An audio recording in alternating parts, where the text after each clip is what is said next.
আসসালামু আলাইকুম all beautiful পিজিয়ন্স লাভার। আমি মোহাম্মদ চঞ্চল হোসেন, আবারও চলে আসলাম চঞ্চল মিডিয়ায়।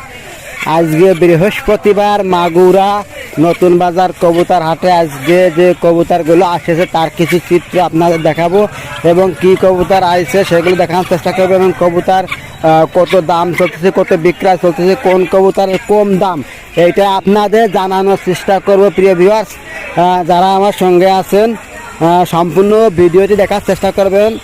আপনাদের একটা অনুরোধ, ভিডিওটি স্কিপ করে বা টেনে দেখবেন না, সম্পূর্ণ ভিডিওটি দেখবেন। এবং যারা আমার এই চ্যানেলে নতুন তারা চ্যানেলটি সাবস্ক্রাইব করবেন এবং যারা অলরেডি সাবস্ক্রাইব করেছেন থ্যাংক ইউ সো মাচ। এখানে একটা বাচ্চা দেখতে পাচ্ছেন, একদম সুন্দর কবুতর বিক্রয় করতে আসছে, দেখতে পাচ্ছেন।